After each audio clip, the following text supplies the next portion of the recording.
Thanks everybody for joining this inaugural PreSales Collective episode that we have focused on graduates and graduate careers. My name is Dave Centellis. I'm a principal architect over at Workday, and I'm being joined by the lovely Jonas Lim, who heads up PreSales Engineering over at Pegasystems for Asia Pacific Japan. Do you want to add anything to that, Jonas, or did I get it right? Got it absolutely correct. Awesome. All right, well, welcome everybody. I've posted in chat, but it's my understanding that you won't see the chat if you've joined after I posted. So essentially, once we get into the panel discussions with our lovely panelists, we'd love to have your questions in the chat window and I will raise them, or Jonas will raise them with the panelists. So Jonas, shall we kick on? Yep, and welcome to all of you. So many things you could do on a Thursday afternoon. You chose to be here. That's a really wise thing to do.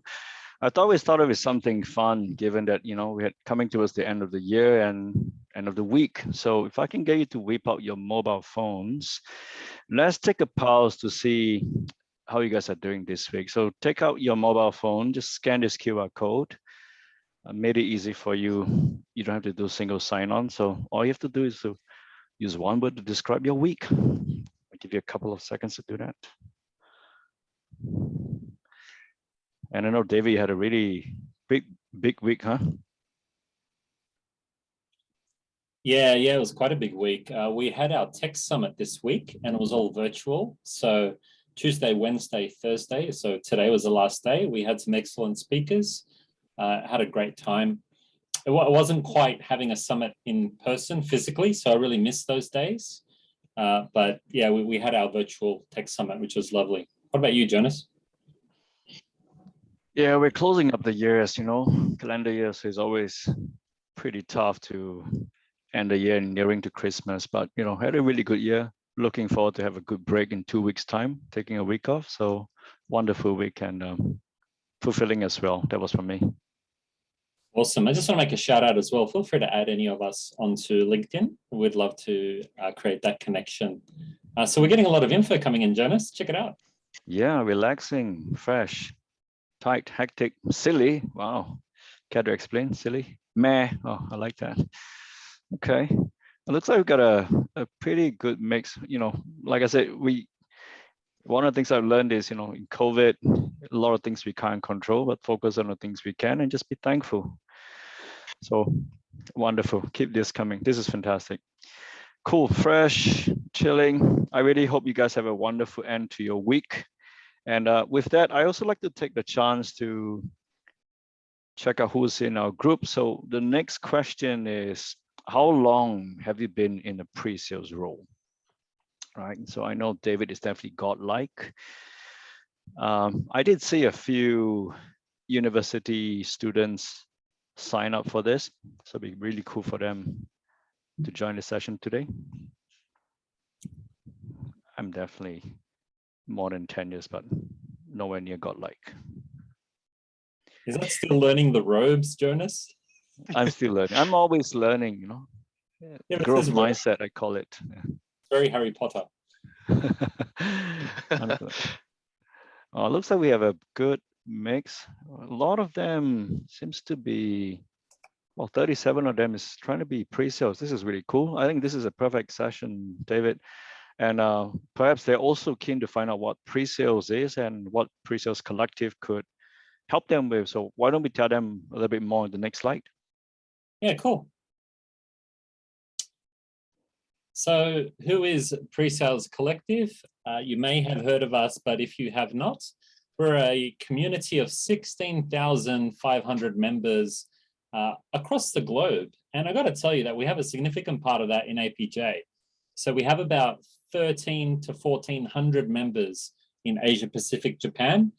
And our members consist of sales engineers, solutions consultants, solutions architects, value engineers, pre-sales leaders, sales consultants, and technical consultants.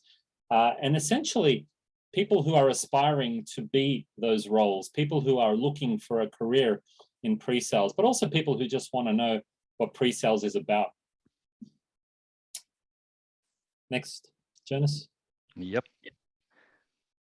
So the mission and vision. So we're on a mission to elevate the role of pre-sales in organizations worldwide. So we aim to provide pre-sales professionals with the resources, knowledge, network, and mentorship to develop long, impactful careers in pre-sales.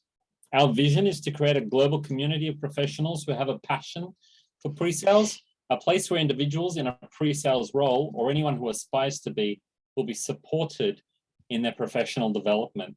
And that means a lot. And this is why I said to you, add me on LinkedIn, add Jonas on LinkedIn. I'm sure Mitch, Sebastian, Josephine, and Wendy would love to have you add them on LinkedIn. This is about connections, and this is about rising up, for pre-sales to rise up and support each other. Yeah, I have a story on connection. I'll come back to that, David. But if you are new to pre-sales, in fact, like me, still learning, having a growth mindset, PreSales Collective is a wonderful place for you to get some connections and knowledge. So for those who haven't checked out, go to the website. There's a bunch of podcasts you can find it on Spotify, iTunes as well. But more importantly, there's some really good enablement courses over there. It teaches you the foundations of how to tell a story and things like that. Now come back to my story and connections, right? Through PSC Slack channel, I've got to know a lot of people, especially when I post out a job. There's actually one couple of folks who reach out to me, and cut the story short, I actually hired somebody who reached out to me on PreSales Collective. How cool is that, right? Through this session, you get to know people. And of course, we went through the vigorous interview and we managed to hire this candidate. So it was a fantastic place. So back to David's point, right? Great place to learn, great place to network. You never know if you're going to find a next dream job over here. So a wonderful place for you to kickstart if you haven't. So why join? I think we've summed it up really quickly. It's really a great way to network. More importantly, for those who's more godlike than like David, who's been here for a long time, being a pre-sales is a wonderful way for you to mentor and share your experiences. So go to the website, just fill out a form, somebody will reach out to you, and you can actually join us and be part of this wonderful community. And speaking of wonderful community, David, what do we have next? I'd love to introduce our lovely panelists of pre-sales engineers that have gone through a graduate process at some point in their career, and we're hoping that they can share some of their experiences. So firstly, we have Sebastian Chu. Sebastian's been at Salesforce for a year and a half. So prior to which he held various positions covering AWS, Proximity Singapore, Asia Pacific Breweries, love it, and Singtel. We also have Mitch Howard, or Mitchell. Mitchell's been at VMware for almost 2 years and graduated with a Bachelor of Music, which shows the diversity that we have in terms of background to be able to join and consider a pre-sales career. And he gathered that from the Australian Institute of Music. He also has been engaged with the Diversity and Inclusion Council as a committee member and has assisted extensively in initiatives when it comes to diversity and inclusion locally. Wendy's one of our most seasoned engineers today on the panel. Wendy started her graduate program at VMware almost 4 years ago and is currently at Slack as a solutions engineer, having a great time from what I hear. Wendy is highly connected and enjoys spending time with Victorian ICT for Women group and as a mentor for women in tech at Monash University, which is a great example of following your passions in this role. And Josephine Shi. Josephine has been at Salesforce also for a year and a half and has done some great work prior at Design Prodigy. She's also volunteered in the past helping those with mental health and enjoys a spot of volleyball, I hear. So welcome to the panelists. Jonas, do you want to kick off the questions? Yep, so let's jump right in and put them on the spot, shall we? Look, this is your first role that you've joined as pre-sales. My first question is really quite straightforward. What really attracted you to the pre-sales role? And based on what I've studied about your LinkedIn profile, you guys are top students, really much smarter than me put together. So why don't we start with Sebastian and Mitch as well? Just tell us more about what about pre-sales got you excited and eventually led you to a role? Maybe I'll go first. Yeah. Hi everyone, Sebastian here. Very nice to be here speaking to everyone. So I think to be honest, I haven't heard about the term pre-sales before. When I was doing my job search, it was totally kind of a coincidence that I came across this role when Salesforce was hiring like a solution engineer. Because fresh out of grad, you have no idea what a solution engineer is. But the description kind of matched what I was looking for, because back then I wanted to be something in between business functions and tech, but had no idea what roles, what companies. So for me, pre-sales was like a pure coincidence. And yeah, and I'm so glad, luck is, I consider luck to be a skill as well. So I'm so glad that kind of that find kick off this whole amazing journey. Yeah. How about Mitch? Yeah, and I'll echo what you said as well, Sebastian. Definitely, like originally when I kind of first started looking around for roles, I saw like different terms floating around, like solutions engineer and pre-sales, and it wasn't actually. It took me a couple months to realize like a lot of these roles are actually similar, like same role but different kind of names for them as well. And what really kind of drew it to me when I was doing my research around, what is a pre-sales engineer or what is a solutions engineer, is just the technical aspect to it. I always like talking tech with customers, and I have a bit of a sales background just working through uni. But when I was working in sales, I always preferred the technical version, the technical part of that, right? It was all called make a sale in the end, but walking a customer through the processes and like really helping connect the dots with them, and really getting those like aha moments, or the eureka moments with the like customers that I was working with, was actually really inspiring, and really made me like what I was doing. And I was like, you know what, this would be cool to kind of see if I can explore this version of the sales process a little bit more. And then that's where I came across the pre-sale. So there's still a little bit of sales involved, but it's definitely a lot more in that early stage in that front as well. Yep. I actually just want to piggyback on this note, because the technical piece is really cool. I think you have the background. I want to pivot to Josephine. I think you studied math, statistics, and you went on to be a digital marketing intern. Was this an area that drawn you to it in terms of the technical aspects? I wouldn't consider myself as one of the more technical people in the panelists. To be very honest, my degree has almost no relations to the job that I'm doing today. So I don't think I'm the best person to answer that. But when it comes to this pre-sales role, very, very similarly as what Sebastian and Mitch has mentioned earlier, I don't think this is a term that as a graduate we would have in mind. A lot of the time I have to spend some time in explaining what my role consists of, the responsibilities, to my friends. So a lot of the time, for simplicity's sake, I'll just tell them I'm a tech consultant. And yeah, so not much relation there, but I do still get to enjoy the analytical parts of it in this role, because from a solution point of view, there are quite a few solutions that we propose on an analytical basis. So then that did help a bit in speeding up the understanding. Yeah. Yep. But there speaks about how the beautiful part about pre-sales, right? We can really have different diverse type of talent, and the end goal is really to help solve business problems. Pivoting to Wendy, I think similar as well. You have a very interesting background, artist, right? If I'm not wrong, and then follow on through a couple of SE roles. Tell us more about your story. Yeah, so I was an artist making artwork for like a local small business in Melbourne. Like this was during when I was still studying at university. But yeah, after university, I applied for a graduate role. I initially actually applied for a consultant role in post-sales, not realizing it was what was involved. And then fortunately at the time, the recruiter that I was speaking to, he asked me if I wanted to apply for the systems engineering role, which was actually based in Melbourne. And yeah, if he had not told me about it, then I probably wouldn't have gotten into pre-sales. So yeah, I think like everyone's mentioned, throughout university, if you study IT or tech, the term solution engineer doesn't come up. Everyone's so focused on becoming a developer or like a data scientist. Pre-sales is completely new. And like Josephine mentioned as well, like I always have to tell everyone what I do for work, because no one knows what a solution engineer is. I guess. Yeah.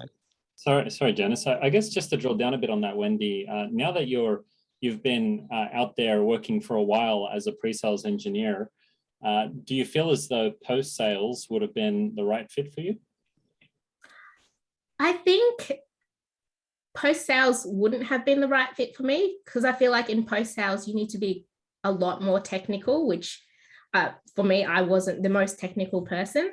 And for me, I really wanted to be in a role where I was customer facing and just talking a lot to customers and understanding what their business problems were. So I think pre-sales was a perfect fit, and I was very lucky that I kind of fell into it. Look, I just want to point out two things there that I think are critical. So you have different choices when it comes to pre-sales. You can be that super technical person, that guru in the technology if you wish, or you can also choose to go a different path where you're more about the solution and the design and the strategy for our customers. And that's a little less technical in terms of the bits and bytes, but it's still you solving technical problems for your customers. And the reason why I raise that is because if you boil it down to a degree, look, my degree was a Bachelor of Science. My last year, I did some organic chemistry, right? So here I am, 22 years into a career in pre-sales and loving every moment of it. So don't feel as though you need that extra technical degree. Don't feel as though you need to be extra technical to be in pre-sales. What I will say, though, is that it feels like you need a passion for people and for solving problems. So look, really excellent points there. Look, the next question is quite interesting because it reflects back to, I'm going to ask the panelists to reflect back to when you were, Janice, we can see on the screen the questions. Oh, you can?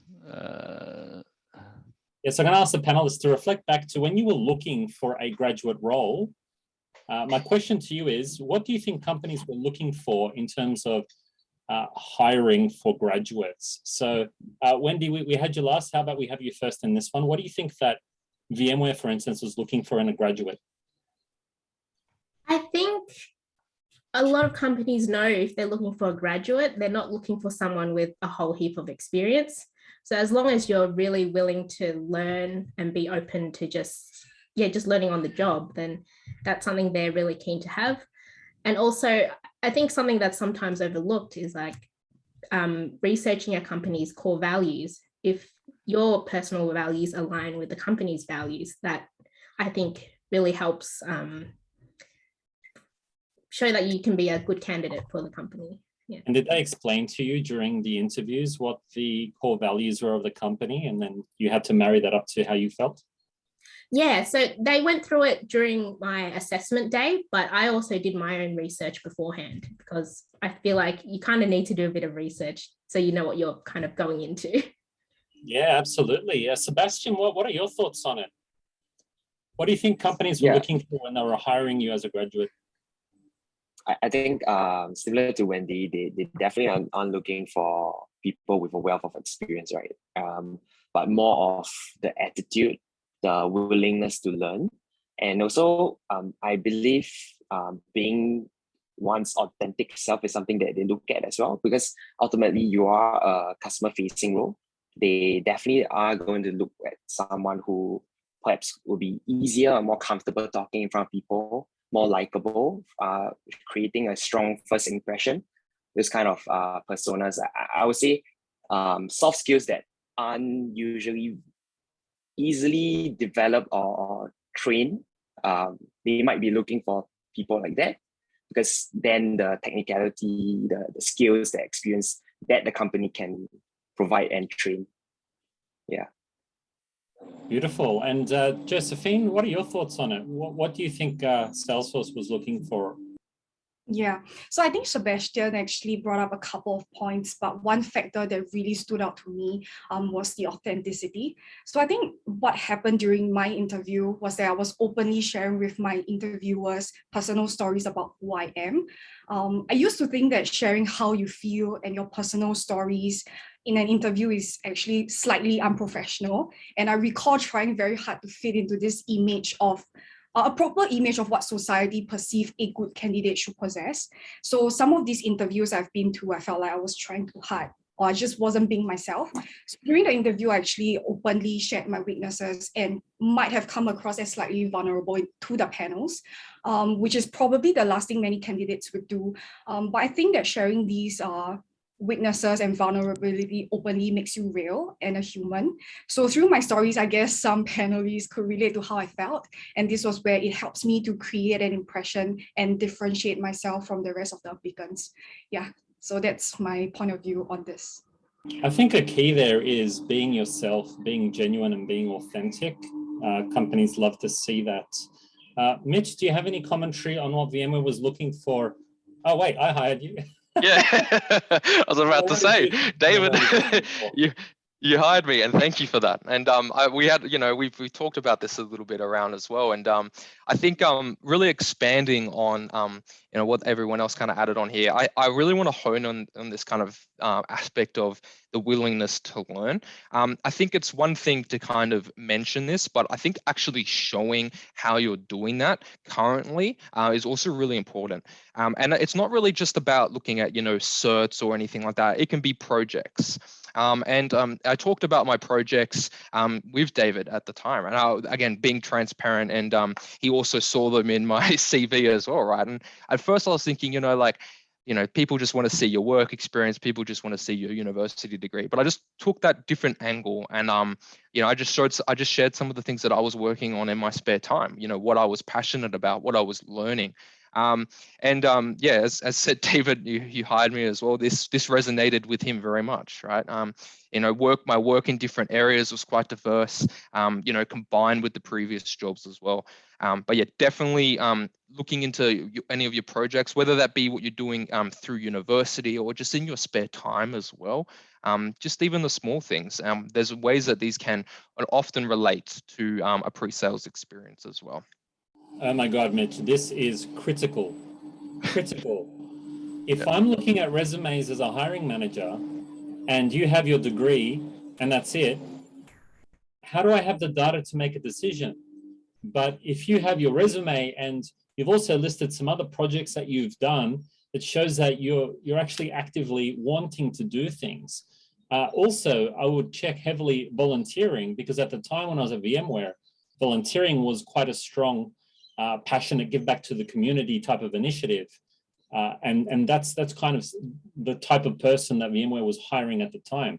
So this reflects upon the hiring company and the values of that hiring company, and try to match your resume to fit. If you just have a degree, and I got to tell you, I went through about 150 resumes with my team to try to whittle it down to hiring the right graduates.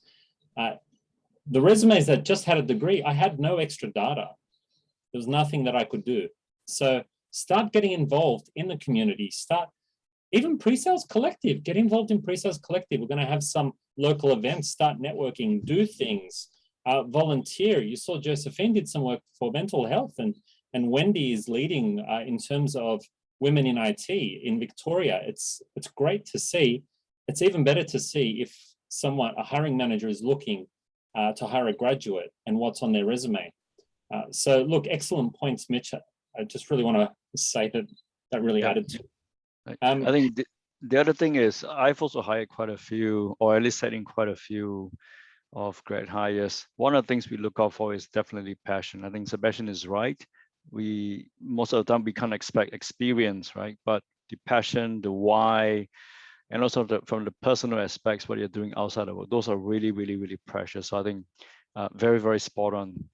Let's pivot. That was a good question by Adam. I think I can also rephrase his question. So the question is around, did you have preconceived ideas about what the role was about? And when you finally jumped in and said, oh, I didn't know this is what pre-sales did.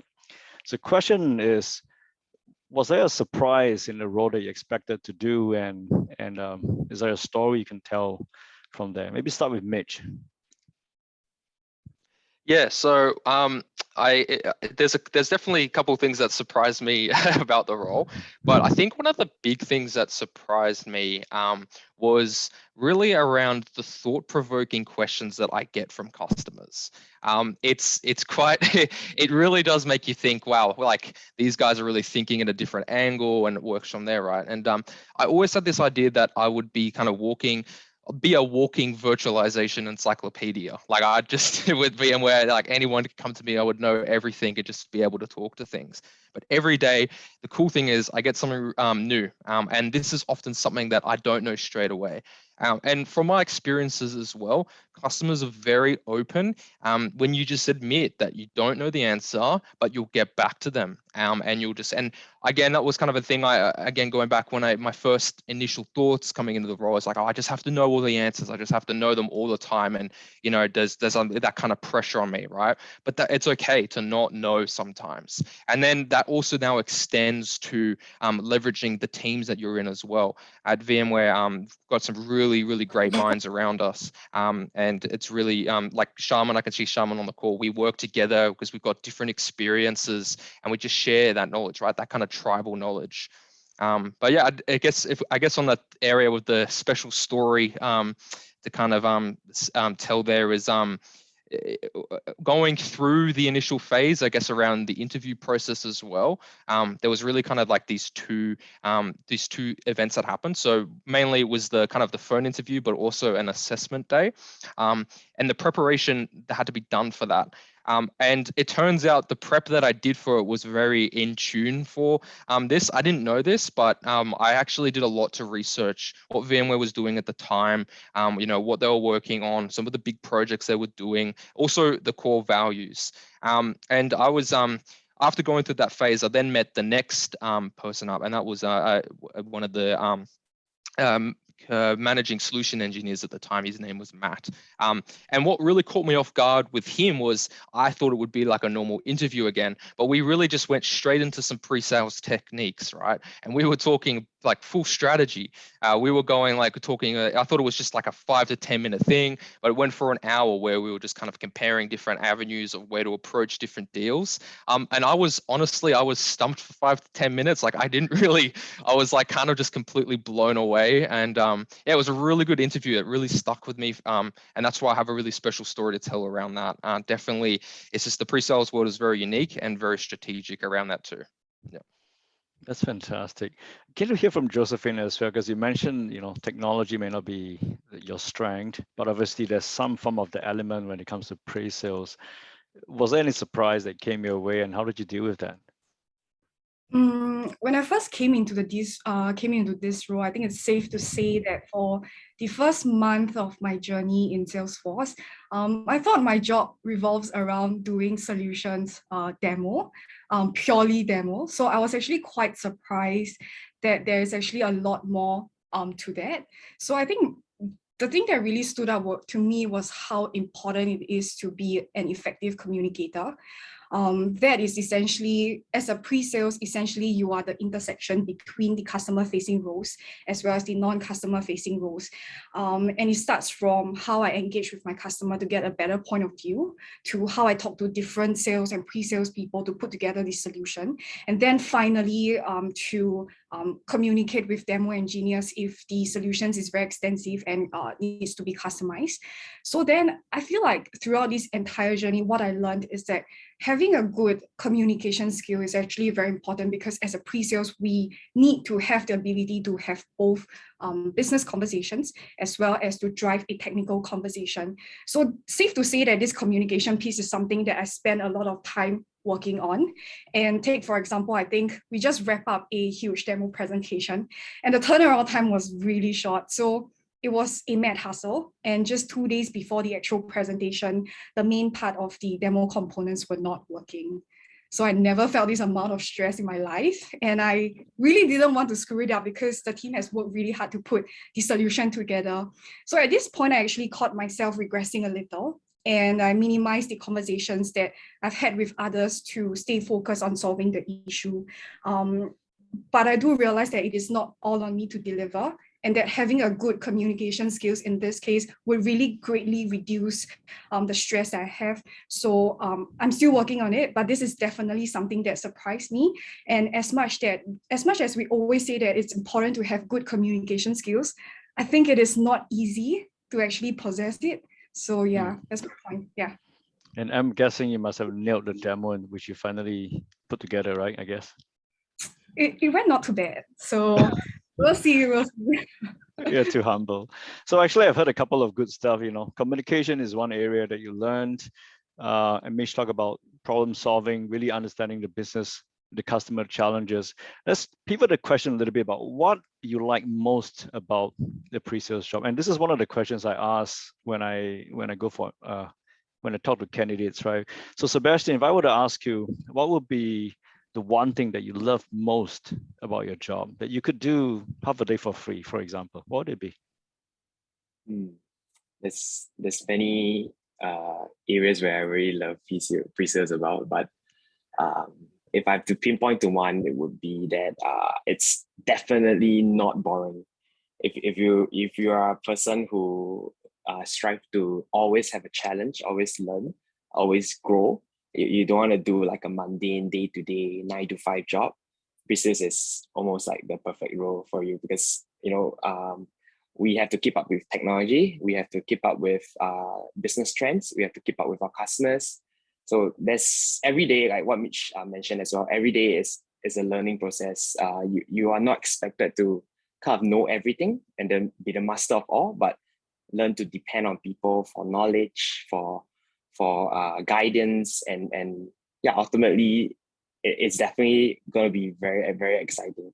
Although what Josephine said, there are times where it will be very challenging, high pressure, but at the end of the day, you'll see a great and nice rainbow. It will be very fulfilling. Yeah, so that's what I really enjoy the most. That's wonderful. What about Wendy? Was there one thing that you particularly love about pre-sales? The presentation, the research, the technology piece. What about you? I think I really enjoy interacting with people and also problem solving, especially with technology. Especially now that I'm at Slack, I get to talk about a product that I really love. So trying to understand customer pain points and then coming up with ideas with how they can solve their problems or improve some sort of process. And demoing can also be a lot of fun because you get to tell a story. And I think another part of pre-sales, which I don't know if it's for everyone, but I quite like having a number to work towards, because once you reach that number or once you overachieve, it's a pretty good feeling. And all the travel is a nice perk as well. I can see a salesperson coming up from there. Right, actually, Shika asked a really good question. I'm gonna, change gears a little bit. So we heard about what we like. Of course, there'll be challenges that comes with the role. So she's keen to find out from those who are not with a technical background, how do you address those technical queries raised by customers during the demos? I'm keen to hear. Anyone can jump in. Quite sure you face this a lot of times. I think I can take that. So I came from a statistics background, nothing too relevant to the technical background aspect. But what I did realize is that the training that my company provides me with really helped. So it provides us with, so maybe doing things like certifications would actually, it's actually a good foundation to understanding the different solutions and products better. And when I do face questions that I don't understand or can't answer, I do tend to dig a bit deeper. And I would, like what Mitch has mentioned earlier, I'm not afraid to tell the customer that I'm not sure about this, but I would definitely check and get back to the customer. So most of the time, customers are okay with that.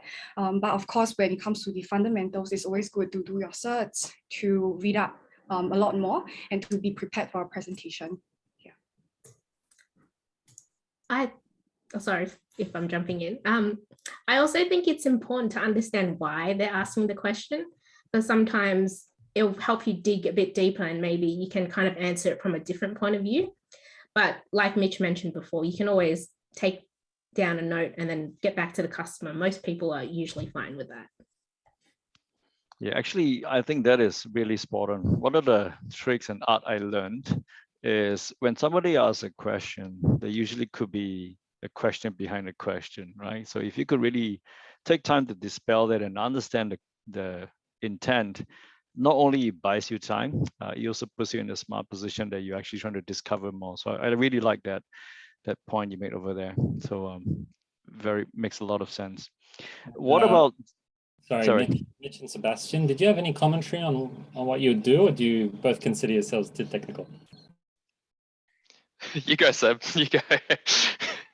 To be honest, I came from an information system background, so it's kind of in between. I don't go too technical as well. So like what Josephine mentioned, most grad programs have a very good training program for graduates. So even if you are not equipped with the technical knowledge, as long as you have that learning mindset, the curiosity, and know how to handle questions on the spot, there shouldn't be any trouble in that sense. Yeah, and the question beneath the question is great point as well. Yeah. And I would add as well, I think what took me a while to kind of start using, and it kind of goes back to what Wendy said as well, is really asking, again, what Wendy said, why are you asking this question, right? Like it depends on the situation as well, but actually asking the customer, what's the context behind this? Because often they'll just kind of come to you and they'll say, I want to be able to do this, will X produce it? And often, you can just get back to them and say, yeah, most of the time, yeah. And you kind of just point them to the right articles and go from there. But I've started getting a lot more value when these kind of questions come up to actually ask, yeah, so I reply and say, yeah, this can do it, but why do you need it to do this? And often we really start finding that there's more to it. There's a reason why this problem might have happened. There might be something underneath this problem that they're not telling us about. And when it comes to, like, if I can't answer those technical questions, I actually kind of split into two things. So I go down that path of saying, yes, I'll get back to you, or loop in the respective specialists. We have specialist teams here, but also I will do my best to try and uncover why they're asking this, in particular, if it comes off as what's known as a pain point as well. Yeah. That's a great point. And I got to say that from what you've heard, I've been doing it for a while now. It doesn't change. There are still going to be things you don't know, even if you are extremely technical or not. You still need to ask the question why, and you still need to take it down, go back, engage with a specialist team, or get the answer yourself. It never changes. It's just part of the job. You can't be expected to know everything. Yep, and I think being a pre-sales, we want to make sure we are the trusted advisor, right? So I really like the point. If you don't know, give a point of view, but always come back and answer the questions. Because technical can be tricky, right? You can't say something that works and then try to revert. That will not bring you much credibility. So really, really relevant points. I'm taking notes here as well. We have some questions in the chat, Jonas, if you don't mind. So Adam Singleton, who I've worked with at VMware, he's asking, on the whole, do pre-sales people make good account managers and salespeople? To our panelists, what do you think? I think over time, potentially, but I feel like sales isn't always for everyone. So it really depends on each person. There's a lot of giggles happening. I'll be biased to say is a yes, honestly, because I've seen a lot of good salespeople tend to come from a pre-sales background. So statistically, I think that's proven. So for those who are plan to transition to AE, I think it's a really good role eventually. There was another question by Charmaine earlier on. How easy is the transition from an SE to either a management or a product management role? What skills have you gained through this experience? I think, Sebastian, you probably had a change of role fairly recently. Was it more towards a product management? I thought you could give some tips on that.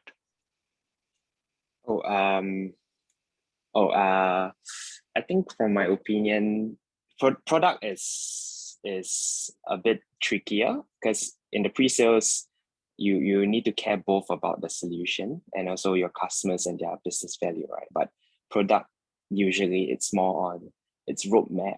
You're looking at the general industry trends where this product could fit in. So I think definitely pre-sales could get you there because you're then gonna understand what product managers are gonna do, what product marketing is gonna do. Yeah, so I believe it can propel you towards that direction, but essentially pretty different roles. What about to management? David put you on the spot. You obviously was a rock star SE and now a rock star manager. What were some of the skills that you had to build to become a manager? To become a manager, it was all about showing that you loved your team and you love the people, and that you have a vision for where you want to take the team. And then you sell it. You're literally selling this to your director to see if he'll buy, and then you'll get promoted. So that's how I got my promotion. My vision was for our SEs to become more entrepreneurial in their thinking. And as a result, we had some crazy ideas come forth that we implemented that were just phenomenal.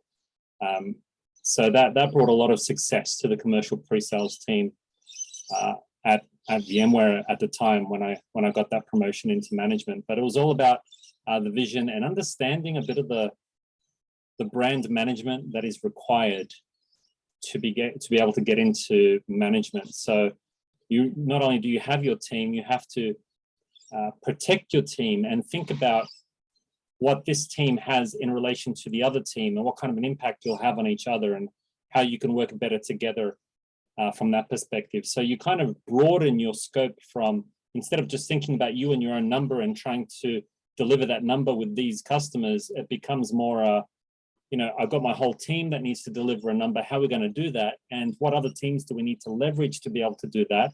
Let me go and build relationships with those teams so that we can all work together and execute to be able to achieve that result.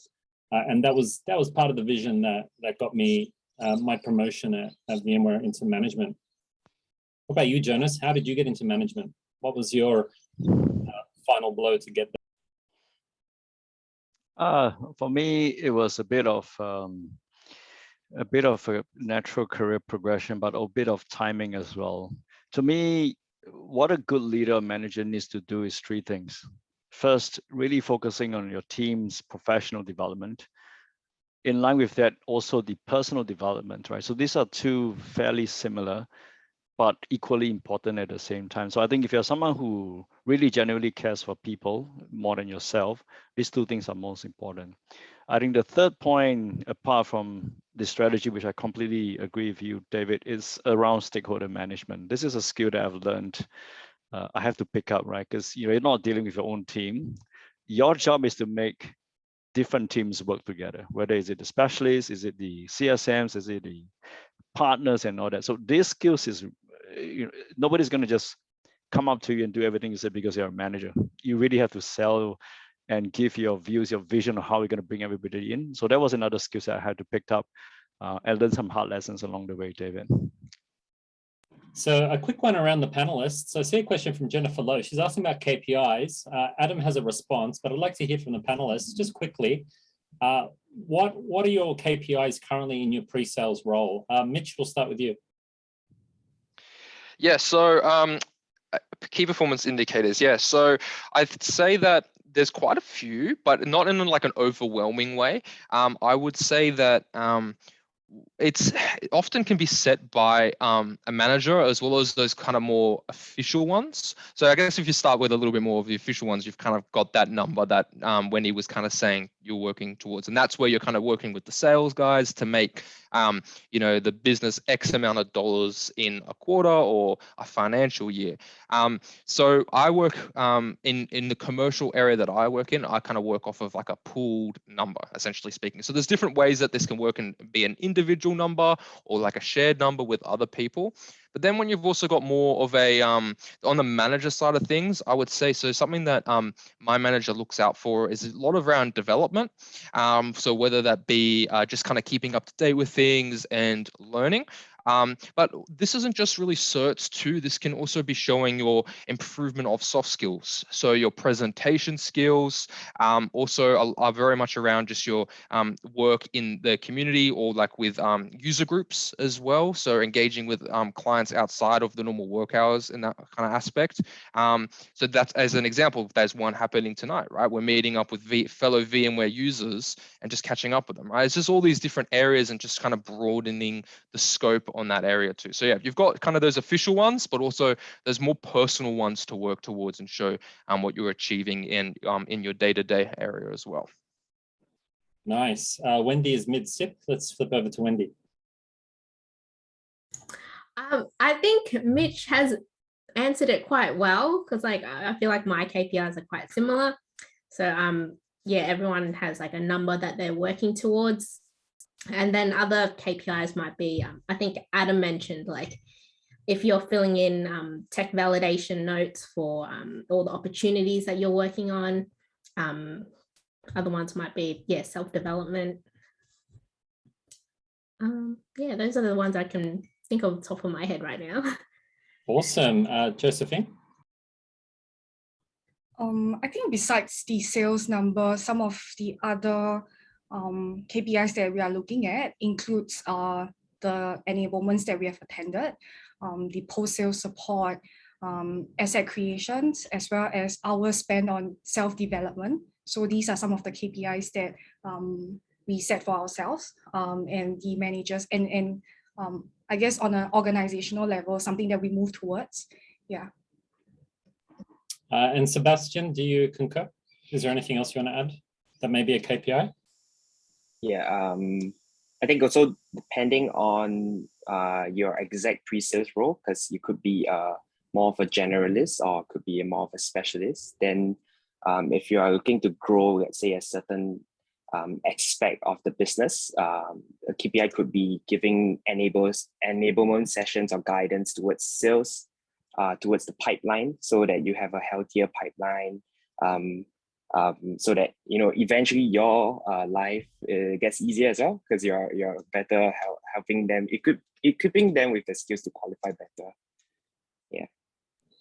Nice. We have a question from Eric Ho asking about any tips or advice for going to a solution engineering interview. Mitch, what are your thoughts?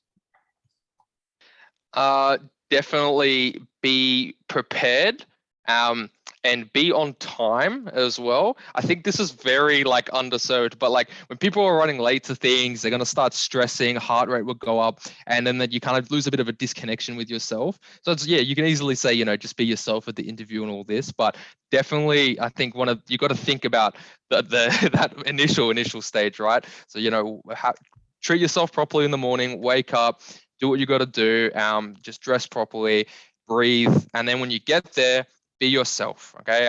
Talk about your projects, be open, communicate.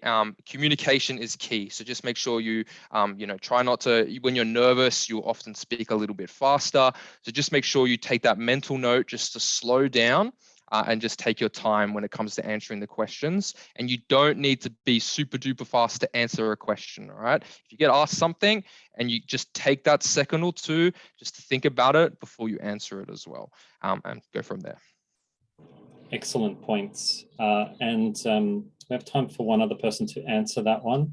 Wendy, any tips for going to a solution engineering interview, considering that you've just started a career with Slack about 6 to 9 months ago? Yeah.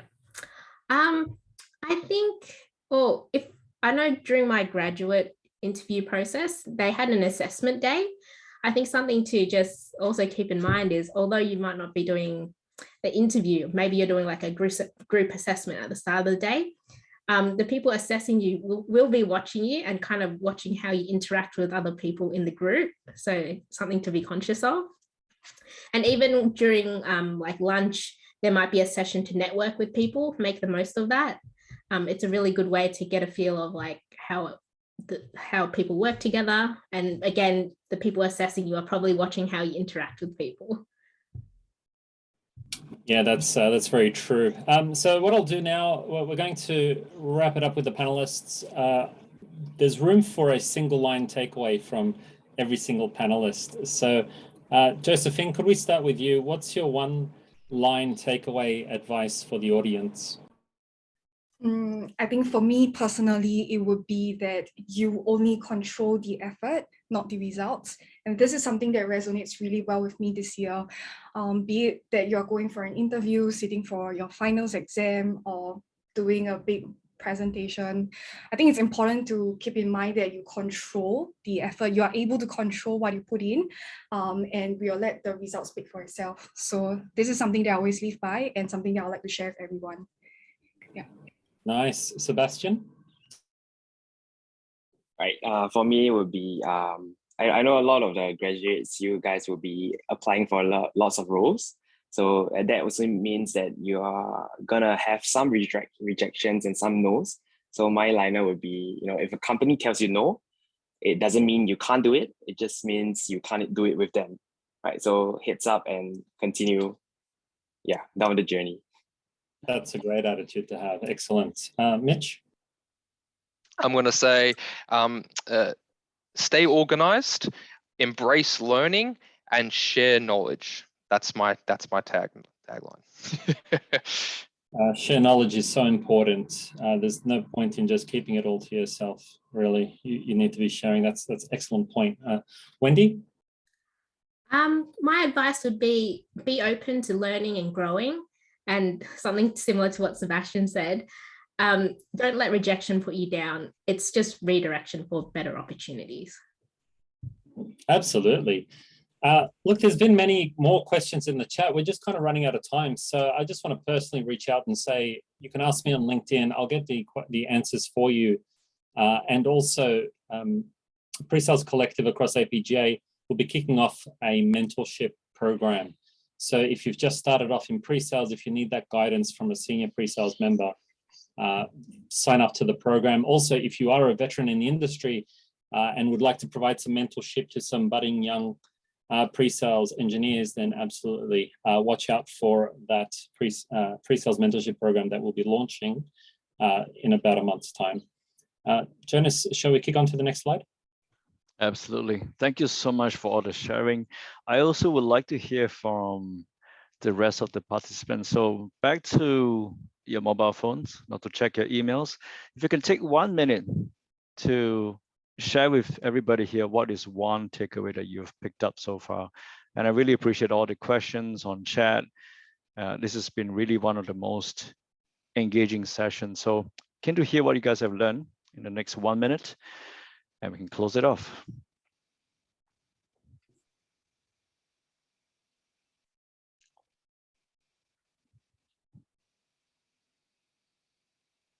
While we're getting the results, I'm just going to make a call out to the PreSales Academy, which is a part of PreSales Collective, where you can do some pre-sales training and some courses for free.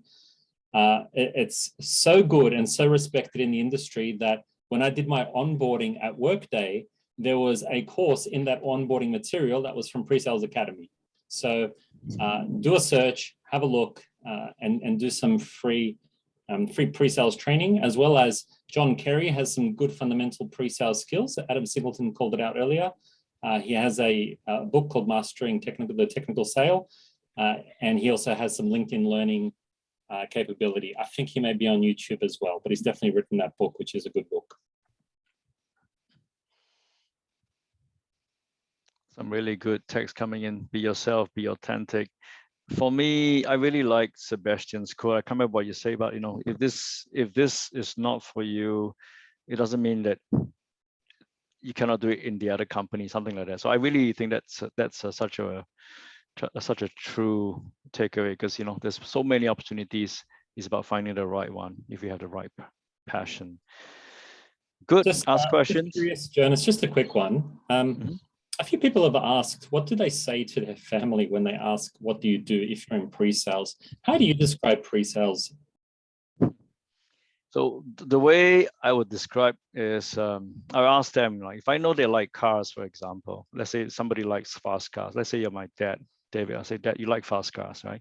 So imagine this: if I can get to test drive and play with the latest Ferrari before it gets launched onto the streets, and even better, use that experience to help customers understand the power of Ferrari.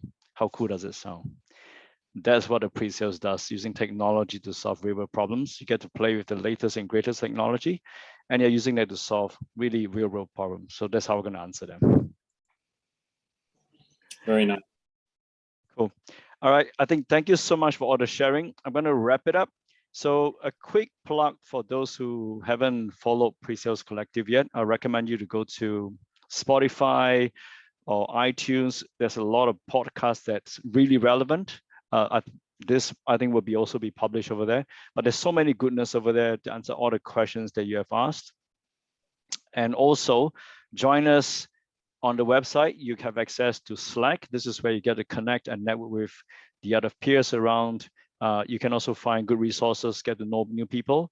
Singapore is kind of closed down right now. We're going to open up with more face-to-face type of gatherings, depending on the government and all that. But Sydney is open up, so we're looking to run more face-to-face events just to get people to know each other. So with that, I think that would be it. We still have 3 minutes before time. We have more. We have 3 minutes. We have 3 minutes. So, Adam, going to put you on the spot. Any chance you can describe to us how you describe pre-sales to family and friends? I choose not to, David. Come on, Adam. How do you describe it? It is a tough question, but it's a question that we always get. Yeah, no, it's a good one. And for 20 years, I've been grappling with it. Look, I talk about pre-sales as supporting the sales motion and providing the technical knowledge to support the sales folk as they present solutions to customers.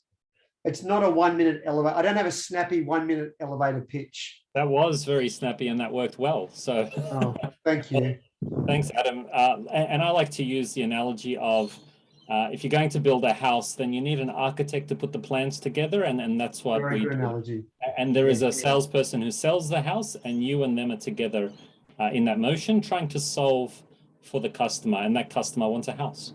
So that's kind of how I do it. So you'll come up with your own analogy over time as pre-sales people, and you'll land it with your family. So Jonas, we have 1.5 more minutes. Anything else?